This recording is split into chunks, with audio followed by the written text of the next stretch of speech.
Midianites had hurt the Israelites for many years. They stole their crops and animals. The Israelites were so frightened that they hid in caves in the hills away from their homes. God chose a man named Gideon to help the Israelites fight the Midianites. Gideon was not a soldier. Gideon was a farmer. How could a farmer lead an army?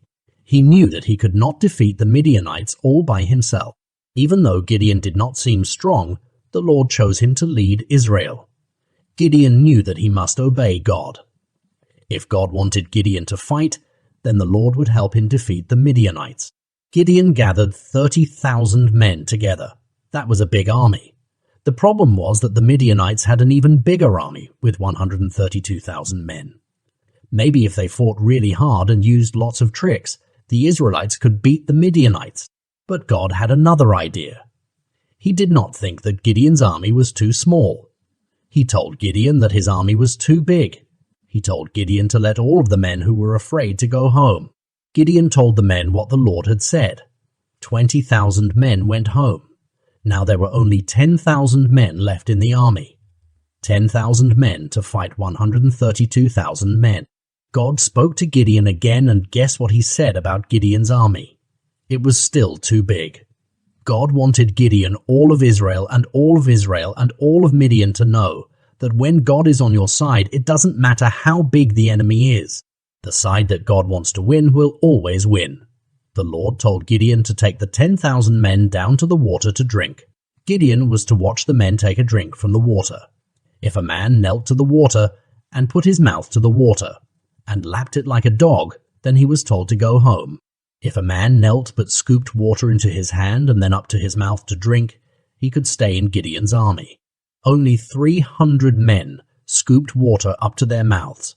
That meant that Gideon's army now had only 300 men, 300 to fight against 132,000 Midianites. Gideon and his men knew that only God could help them win this battle.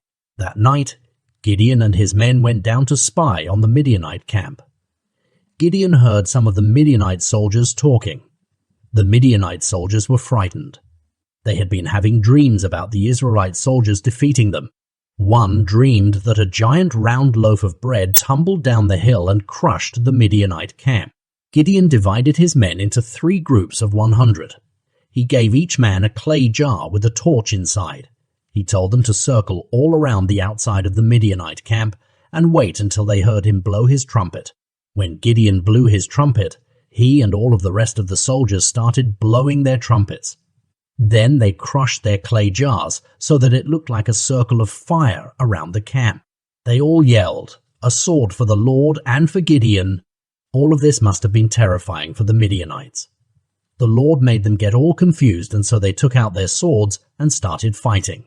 But they were not fighting Gideon's army. They were fighting each other.